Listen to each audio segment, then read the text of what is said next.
Salam sepak bola, teman-teman netizen atau warganet yang saya hormati semuanya. Welcome back ke konten terbaru dari channel YouTube Triple B. Dan di konten terbaru hari ini, saya ingin membahas tentang Bojan Hodak yang telah mengundurkan diri sebagai pelatih kepala dari Persib Bandung, tapi sudah sepakat dengan manajemen untuk menerima posisi yang lebih tinggi lagi, yaitu sebagai shareholder group technical advisor atau di bahasa Indonesia artinya penasihat teknis bagi Persib Bandung.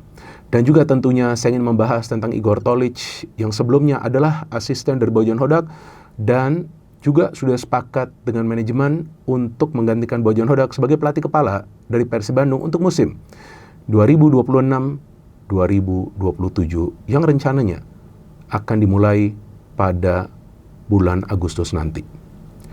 Tentu berita ini mengejutkan bagi kita semua. Apalagi bagi saya, karena sebelumnya, seperti yang pernah juga saya spill di konten ini dan juga di platform lainnya, yaitu saya mendapatkan informasi dari sumber yang kredibel bahwa kemungkinan Bojan akan melanjutkan kerjasama dengan Persib Bandung sebagai pelatih kepala. Tapi saya juga bingung kenapa cukup lama kesepakatan antara kedua belah pihak. Karena biasanya kan kalau pelatih mau perpanjang kontrak itu kan ya masa sih menunggu sampai musim berakhir, apalagi Bojan Hodak yang kita tahu sudah ada track record yang terbukti di Persib Bandung. Dan ternyata ya itu dia, bahwa Bojan Hodak mengundurkan diri, ya sesuai dengan apa yang dikatakan oleh manajer dari Persib Bandung ya, yaitu Pak Haji Mukhtar. Baru saja kan kita juga melihat cuplikannya di sosial media, bahwa Bojan mengundurkan diri karena alasan kesehatan dan juga ingin fokus untuk anaknya yang akan masuk ke perguruan tinggi. Tapi ya tentu Persib Bandung juga ingin agar Bojan Hodak tetap ya terkait dengan klub. Maka itu dia diberikan posisi yang lebih strategis lagi sebetulnya teman-teman, yaitu sebagai penasihat teknis dari Persib Bandung. Nah kita tahu sudah ada direktur teknis ya di Persib, yaitu Coach Jajang Nurjaman. Tapi Bojan ini posisinya berbeda. Karena Bojan dengan peran yang baru ini akan lebih terlibat komunikasi dengan para pemegang saham dari PT PBB. Dalam hal ini asumsi saya yaitu komunikasi dengan Pak Glenn Sugita. Untuk apa? Dalam hal apa? Nah teman-teman harus pahami bahwa sebagai penasihat teknis, Bojan Hodak ini akan memberikan arahan dan juga tentunya masukan kepada para pemegang saham tentang bagaimana caranya juga untuk menyiapkan infrastruktur klub, yaitu khususnya adalah training center dan juga infrastruktur terkait lainnya. Dan yang paling penting lagi adalah bagaimana untuk bisa mengorbitkan pemain-pemain muda dari akademi klub. Itu adalah salah satu peran yang penting kalau menurut saya dari Bojan Hodak. Belum lagi saya pikir tentang rekrutmen pemain-pemain baru untuk bisa memperkuat klub, agar klub ini punya konsistensi dalam mempertahankan performa mereka untuk mungkin 3 atau 5 tahun ke depan. Dan tentunya sebagai penasihat teknis, Bojan juga akan mengikuti terus perkembangan atau permainan dari Persib Bandung, meskipun dia tidak akan, kalau menurut saya nih, mungkin juga saya salah, dia tidak akan berinteraksi secara langsung dengan official team, apalagi terlibat dengan kegiatan atau operasional harian dari tim. Tapi peran dia itu memang komunikasinya dengan para pemegang saham. Jadi dengan komunikasi, ya saya asumsi ya, ke Pak Glenn yang masukan-masukan yang diberikan atau arahan-arahan ya tentu nanti akan ada lagi. Tentu sebuah rapat untuk berdiskusi tentang arahan atau masukan tersebut. Dalam hal ini kita tahu ada juga Deputi CEO, Pak Aditya. Nah, jadi saya pikir ini sekarang Bojan ini sudah masuk ke top level manajemen dari Persib Bandung. Tapi tentu dalam hal teknis, karena memang kita tahulah dia kan adalah pelatih yang jenius, jadi tentu dia juga akan berupaya agar performa dari Persib bisa dijaga. Karena Persib sebetulnya kan bukan saja 3 kali juara secara beruntun, tapi Persib juga bisa lolos dari fase grup ACL 2. Musim lalu, itu juga kan sebuah sejarah. Jadi saya pikir ya untuk level Asia nanti Bojan akan lebih sering terlibat dalam diskusi lah dengan para pemegang saham. Artinya ya secara sederhana saya ingin menjelaskan kepada teman-teman bahwa Bojan Hodak masih terlibat dengan Persib Bandung secara profesional. Bahkan kalau nggak salah ya, jika saya tidak salah dengar, Artinya dengan posisi dia yang baru ini ya dia juga tidak akan melatih klub lainnya. Tentu di dalam negeri dan juga di luar negeri. Dan saya pikir ini adalah langkah yang sangat baik atau juga terobosan ya dari manajemen Persib Bandung ya. Jadi memang ketika Bojan ini tidak ingin terlibat dalam kegiatan yang berat atau rutin, ya itu adalah hal yang saya pikir bisa dimaklumi. Tapi manajemen dari Persib juga mengapresiasi Bojan yang telah membuat begitu banyak sejarah sejak dia menjadi pelatih dari Persib dan juga bekerja secara tulus, teman-teman. Kalau saya perhatikan, jadi ini pelatih yang bekerja dengan hati untuk bisa menjaga komunikasi dengan pemain, untuk bisa menjaga kondusifnya locker room supaya memang tim ini bisa berprestasi dalam jangka panjang, dan itu yang dia buktikan.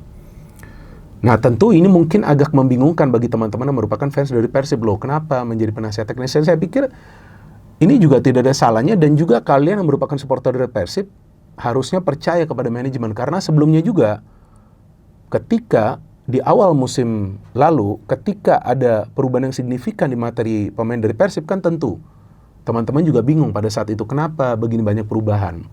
Coach Ciro, David, Tyron dilepas, ya Ciro dan David lah terutama kok dilepas. Mereka itu kan sudah beberapa tahun terakhir kan bermain baik di Persib. Ternyata pemain-pemain yang didatangkan satu level lebih baik.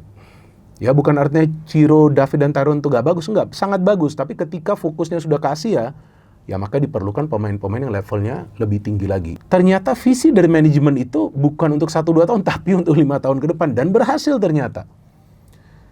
Kembali menjadi juara. Jadi ini sebuah langkah yang saya gak pernah pikir juga sebelumnya akan diambil oleh manajemen dari Persib. Karena info yang saya dapat, kemungkinan Bojan akan lanjut. Karena gak ada masalah sama sekali dalam negosiasi atau juga diskusi antara kedua belah pihak. Tapi ya ketika sudah ada kesulitan bagi Bojan untuk bisa bekerja berat secara harian, ya tentu ini adalah langkah yang lebih bijak sih menurut saya. Tapi kita juga harus paham kan bahwa Bojan ini kan gabung ke Persib bukan pada saat Persib berada di atas. Enggak, Persib itu sedang berada di bawah, teman-teman. Terus apa sih artinya dari itu? Ya artinya Bojan ini adalah tipe pelatih yang berani menerima tantangan. Oke, betul. Persib adalah salah satu klub besar di Liga Indonesia. Betul sekali. Fan followingnya atau juga supportnya luar biasa. Kita semua tahulah. Ya, dan juga interaksi di sosial media sangat tinggi. Tapi kan ketika ada pelatih yang mau menerima pekerjaan ketika tim itu sedang berada di zona degradasi, yang saya ingat pada saat itu setelah 4 pertandingan, dan juga dengan materi pemain yang mungkin dia belum mengenal secara baik sebelumnya, mungkin juga jarang menonton permainan dari Persib, itu kan sebuah keputusan yang beresiko yang dia ambil. Tapi ya dia, seperti yang saya katakan sebelumnya, dia adalah pelatih yang punya kepercayaan diri yang sangat baik. Sehingga ketika dia masuk, dia bisa meningkatkan moral dari para pemain, dia bisa menyatukan para pemain di atas lapangan secara baik walaupun membutuhkan waktu. Karena Persib kan nggak finish di peringkat nomor 1 di musim tersebut, karena memang pakai format yang berbeda, yang adanya Final Four atau juga Championship Series. Tapi tetap kan Persib bisa bersaing di papan atas sampai mereka menjadi juara dari format Final Four tersebut. Dan setelah itu apa yang dia lakukan? Adalah sedikit banyak perubahan. Oh, jangan lupa dia langsung bisa mengidentifikasi salah satu masalah dari Persib itu di posisi penjaga gawang. Pada saat itu, maka itu dia langsung mengontrak Kevin Rey Mendoza dan berhasil. Setelah itu apa di musim keduanya? Nah, dia coba melakukan perubahan dengan beberapa pemain yang dia pilih untuk bisa menjadi bagian dari skuad. Memang nggak semuanya berhasil kan. Tapi di tengah serangan badai cedera, 2 musim lalu Persib bisa survive dan kembali menjadi juara. Nah, inilah seorang pelatih yang saya katakan sebelumnya kan, ada jejak digitalnya jenius. Bahkan sampai hari ini saya masih misteri kok bagaimana caranya itu dia bisa mengubah permainan dari timnya dengan memainkan pemain dari bangku cadangan terus bisa mendapatkan 1 poin atau 3 poin. Itu kan formula dia sendiri, walaupun dia selalu mengatakan bahwa dia beruntung. Artinya apa? Artinya pelatih ini juga rendah hati, gak arogan. Nah, berarti dengan posisi dia yang sekarang lebih strategis, ya ini tentu ada sebuah rencana dari manajemen yang saya belum tahu. Karena kan ya saya juga bukan tipe pengamat yang akan mencari tahu. Tahu-tahu telepon orang dari manajemen klub, enggak. Tapi saya memang sudah mengundang ke sini. Namun karena memang berhalangan, Pak Adit dan juga ada salah satu pemain yang saya undang masih berhalangan, ya pemain senior. Nah, saya masih menunggu kalau bisa mereka datang dalam 2-3 hari ini. Jadi kan kita bisa ngobrol, tapi kan kita juga tahu ya, tentu mereka juga sibuk, jadi bagi saya gak ada masalah. Dan saya juga ada mengundang beberapa manajer dan juga yang berada di top level management dari beberapa klub. Ya saya harapkan nanti mereka bisa datang selama kompetisi ini lagi break, untuk ngobrol apa yang terjadi sebetulnya musim lalu. Kan enak, jadi kita kan mendapatkan informasi yang valid. Saya membuat konten ini di sore hari, kenapa? Karena saya menunggu apa sebetulnya official statement dari Persib. Tapi sebelumnya saya sudah muat di story saya bahwa ini perannya Bojan ini seperti ini adalah di story, bahwa dia punya peran yang lebih strategis lagi, dan itu baik bagi Persib. Jadi dia akan terus memonitor kalau ada yang salah. Artinya dia akan menjadi mata dan telinga bagi top level manajemen dari Persib atau para pemegang saham terkait dengan performa dari Persib Bandung, khususnya nanti ketika mau main di level Asia atau ACL 2. Kan kali ini kan Persib akan langsung bermain di fase grup, kan nggak perlu bermain di pertandingan playoff. Tapi kita juga tahu ya bahwa rekor Bojan ini memang sangat baik ya di Liga Indonesia. Format yang berbeda, dia bisa membawa juara. Kemudian dia juga bisa memberikan kesempatan kepada para pemain muda dari Persib Bandung. Dan juga apalagi musim ini ketika dia bisa merekrut pemain-pemain yang menurut saya sebagian besar berhasil. Meskipun ya Barros ini dikritik, tapi tetap masih punya peran yang besar lah bagi Persib. Maka itu saya mengatakan juga di platform lainnya kan, di Liputan 6 Sport kan, kepada Glenn, atau saya mengatakan di sini, saya lupa, bahwa ya semua itu key player di Persib, semua tuh pemain kunci di Persib. Bagaimana tentang Igor Tolić? Igor Tolić ini, kalau menurut saya, ya nanti kita lihat ya seperti apa. Kalau menurut saya, ini langkah yang bijak yang diambil oleh manajemen. Dan tentu ini juga atas nasihat dari Bojan, bahwa lebih baik mempromosikan Igor Tolić sebagai pelatih kepala. Apalagi dalam musim ini, dan juga saya ingat musim lalu, ada beberapa pertandingan yang Igor Tolić menggantikan Bojan di pinggir lapangan, karena Bojan terkena akumulasi kartu kuning. Jadi Igor Tolić ini kita tahu juga adalah salah satu bagian dari tim kepelatihan Bojan yang membantu Bojan untuk juga bisa mengambil keputusan-keputusan yang strategis terkait starting 11 dan juga terkait pemain mana yang perlu ditarik keluar dan pemain mana yang perlu dimasukkan. Biasanya peran dari asisten pelatih itu seperti begitu. Dan juga tentunya mereka akan menganalisa jalannya pertandingan itu seperti apa kekurangan dari Persib, apa kelebihan dari Persib. Jadi maksud saya ini sudah sosok yang ideal untuk menggantikan Bojan Hodak yang juga sudah mengenal para pemain dari dekat, kan bukan kemarin sore dia gabung ke Persib. Dan juga sudah pernah menjalani sebuah pertandingan sebagai pelatih kepala di pinggir lapangan, itu kan tensinya berat. Memang lawan PSM kita tahu Bojan nggak ada, tapi dia masih bisa mengambil langkah-langkah yang strategis. Mungkin juga sebelumnya sudah mendapatkan masukan dari Bojan, tapi kan di saat itu ya gak mungkin kan telepon Bojan Hodak, siapa nih yang harus saya ganti? Enggak, itu sudah keputusan dia yang diambil dan ternyata bagus kan. Cuma ya Igor tentu nanti harus punya asisten juga. Nah ini kan belum tahu nih siapa, dan di sosmed banyak yang beredar narasi mungkin Goran Paulic ya. Kayaknya sebelumnya juga dia di Persib. Nah kita tunggu nanti apakah dia atau enggak. Tapi salah satunya tuh pelatih fisik ya, Miro Petric ya, yang katanya nggak perpanjang kontrak ya. Dan siapa lagi tuh? Kayaknya ada 2 tuh. Ya gak tahu, atau cuma 1 aja itu yang meninggalkan Persib. Saya lupa tuh, saya belum cek. Nah, jadi ini saya pikir adalah sebuah terobosan yang baru di Indonesia. Ketika mantan pelatih ditunjuk sebagai penasihat teknis dari tim agar terus terlibat dengan tim. Dengan demikian Bojan masih menjadi bagian dari Persib secara profesional.